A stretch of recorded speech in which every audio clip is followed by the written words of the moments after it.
It's time for Recipe of the Day. Happy Canada Day. That's right, it's today. And you know, I'm originally Canadian. I'm American now. I live in Florida, but I grew up in Canada, and I always celebrate my Canadian heritage on this day. This year is extra special though, because I'm actually in Ottawa, the capital of Canada, where there is a huge celebration.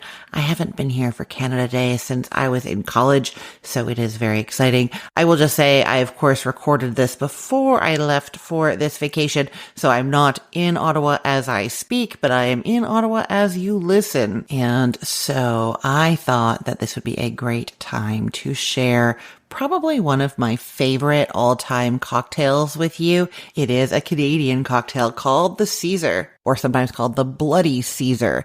Now, if you haven't had one of these before, you need to give them a try. They're so good. I am not a huge fan of sweet drinks, and this makes perfect sense that I love this because it's very salty. It's a little bit like a Bloody Mary, but better. It just is. It's just better than a Bloody Mary. Now, I'll say I have waited tables in a lot of restaurants in Canada, spent a lot of time doing that, and I bartended too. And so I have made a ton of Caesars, and the recipe that I am telling you is the exact same thing that I did in those restaurants, the same thing that I did at those bars. This is what you get 90% of the time if you order a Caesar in a restaurant or bar in Canada. There are other fancy versions of this online, twists and all sorts of things you can do. But if you just walk into a place and say, I'll have a Caesar, this is what you get. First off, you're going to start by rimming the glass. Now, if you don't know how to do this, I will actually put a link to how to. It's for a margarita, but it's the same thing, just different ingredients. But basically, you get a lime wedge, or you could just use some water, and you run it along the rim of the glass, the top drinking edge,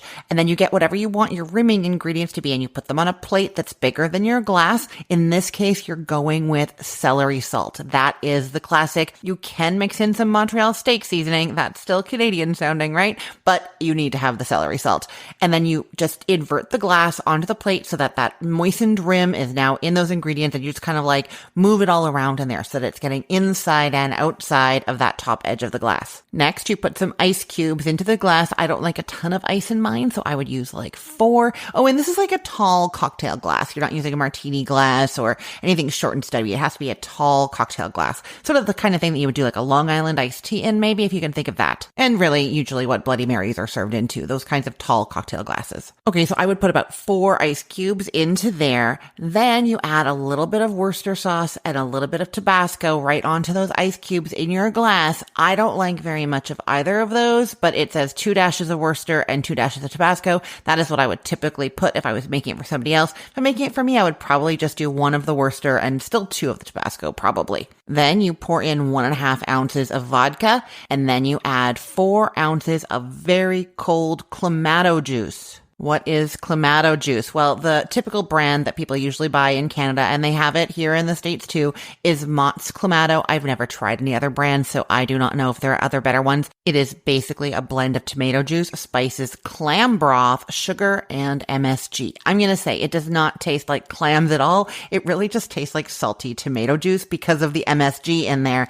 I don't know what you think about MSG. I don't know what I think about MSG. I just know that when it's in things, it usually tastes really good. So it's basically tomato juice like on steroids. That's what's going on, and that's what makes this drink so tasty. I'll say I really, really love Clamato juice. I sometimes just buy it and have it in the fridge to have just with ice. And even my parents, when I was growing up and like when I was older, would do Clamato juice with beer. I don't know if it was a thing in the States to do tomato juice with beer. I've seen that as well, but you do like half beer and then half Clamato juice, and it's really, really good on like a hot day, super refreshing. You get the like body, that like thickness from the tomato juice, the salt, and then that lightness from the beer. Really nice. Oh, the kind of beer here isn't like a dark fancy beer IPA or anything. Nothing like that. You would just be using like your most basic. For me, it was Molson Canadian or a Labatt Light, Lab Light, but I think those are Canadian brands, probably like a Bud Light, that kind of thing. So I hope I've convinced you that Clamato juice is good. You know where also Clamato juice shows up is in a lot of recipes for Mexican shrimp cocktail. The Cocktail de Camarones, recipes for that often have Clamato juice in them. I do not know if that is a traditional thing thing or something more recent, but I see it all over the place in those recipes. So if you're looking for other places to use Clamato juice, that would be one to look for. I'll put a link to a recipe for a Mexican shrimp cocktail in the show notes too. And once you add that Clamato juice, you are done making your drink just about. So it's 4 ounces of the chilled Clamato juice, and then you add a rib of celery, not a stalk of celery. Did you know that a stalk of celery is the whole big bunch?